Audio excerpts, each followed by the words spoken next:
Hello जी, राधे राधे। तो लो जी, आज का जुगाड़ भी आप लोगों को दिखाई देते हैं।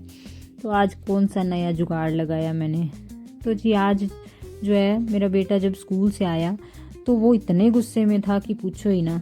मतलब उसका गुस्सा जो है वो तो सातवें आसमान पर था। उसके गुस्से की वजह थी उसका टिफ़िन। मैंने बना के दिया था सुबह उसको टिफ़िन में शलगम की सब्जी, वही डाली हुई थी। तो उसका, अब घर में तो बच्चे सब्जी खाते नहीं है, पर स्कूल में टीचर्स के डर से जो है वो खाना पड़ता है। बस इसी का फ़ायदा उठाते हुए मैंने भी वही सब्जी डाल के दे दी थी टिफ़िन में। बस उसी का गुस्सा दिखा रहा था कि मैंने बड़ी मुश्किल से वो सब्जी खाई और मुझे मतलब शलगम तो उसको बिल्कुल पसंद नहीं है। तो अब मैं रोटी भत्तू जो है वो बिल्कुल नहीं खाऊंगा और मेरे लिए कुछ स्पेशल बना के दो। तो आज मौसम भी थोड़ा ढीला सा था तो मेरा भी थोड़ा चटपटा खाने का मन कर रहा था। मैंने बोला कि चलो जी कोई ना कोई जुगाड़ लगाया जाए। तो मैंने खोला फ्रिज में मुझे मिली आलू की स्टफिंग। जो कल मैंने बनाए थे आलू के परांठे, तो उसकी स्टफिंग थोड़ी सी बची हुई थी।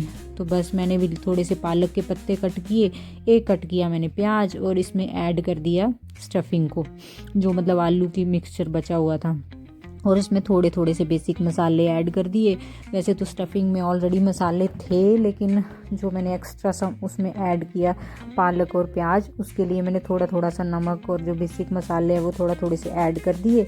और उसके साथ ही फिर उसको बाइंडिंग के लिए उसमें डाला थोड़ा सा बेसन और थोड़ा डाला था चावल का आटा। तो मैं बनाने जा रही थी वहीं से टिक्कियाँ। तो अब टिक्कियाँ बनाने के लिए वैसे तो कॉर्नफ्लोर वगैरह वो कुछ ऐसा डलता है, लेकिन मैं बनाने वाली थी वही हेल्दी वर्जन। तो इसलिए मैंने उसमें बेसन और चावल का आटा ही डाला और उसको फिर अच्छे से किया मिक्स मसल के, ताकि जो पालक के पत्ते थे वो अच्छे से मिक्स हो जाएं उसमें। तो लो जी, मेरा मसाला तो हो गया था बन के तैयार टिक्कियों का। तो अब मैंने बोला इन टिक्कियों को सेक लेते हैं। तो फटाफट से फिर मैंने दूसरी तरफ रख दिया तवा और तवे में डाला हल्का सा तेल और इस मसाले से गोल गोल करके टिक्कियाँ बनाना तैयार कर दी। क्या करें, अब कभी कभी बच्चों का मन भी रखना ही पड़ता है। अब एक टाइम उसको शलगम खिलाए थे तो दूसरे टाइम उसको थोड़ा सा उसका मन बहलाने के लिए कुछ ना कुछ ऐसा देना पड़ना था कि उसको लगे कि नहीं कुछ नया बन गया है।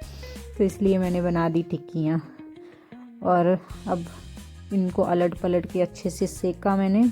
और एक तरफ पर टिक्कियाँ बनती रहेगी। अब टिक्की चाट बनाने की सोची है तो मैंने बोला अब चटनी भी बना लेते हैं दूसरी तरफ। तो फटाफट से चटनी बनाने के लिए मैंने धनिए के पत्ते, पुदीने के पत्ते वो लिए, इसमें डाले, एक थोड़ा डाला प्याज और एक नींबू और नमक, काला नमक, जो भी बेसिक थोड़ा थोड़ा सा मसाला है वो डाला। और एक सिंपल सी चटनी जो है मेरी तैयार है बन के। लेकिन भाई टेस्टी बनी थी, ऐसा नो डाउट। तो चटनी भी बन के तैयार थी। अब इन टिक्कियों को चेक कर लेते हैं। तो ये भी बन गई हैं। थोड़ा सा पलट के इनको क्रिस्पी होने देती हूँ मैंने बोला।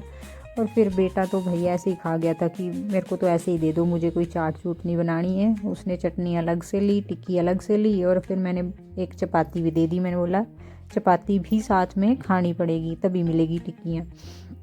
तो ठीक है, वो भी खिला दी। खिलाना पड़ता है बच्चों को, डरा धमका के भी कई बार कुछ। तो इसलिए वो दे दिया। टिक्की खानी है तो चपाती भी खानी पड़ेगी। उसने तो खा ली थी। अब मैंने बोला कि ठीक है भाई, मैंने चाट बनानी है तो चाट का फील लेने के लिए एक चाट के जैसी प्लेट बनाते हैं अच्छे से। तो उसमें मैंने डाली प्लेट में टिक्कियाँ, ऊपर से डाला मैंने थोड़ा सा प्याज, फिर डाली हरी चटनी, ऊपर से डाला थोड़ा दही और उसके ऊपर से डाली जी थोड़ी सॉस। तो लो जी, फिर तैयार है मेरी देसी स्टाइल टिक्की चाट। पर नो डाउट बहुत टेस्टी बनी थी। बिल्कुल ऐसे फील आ रहा था चाट वाला ही, बहुत टेस्टी थी।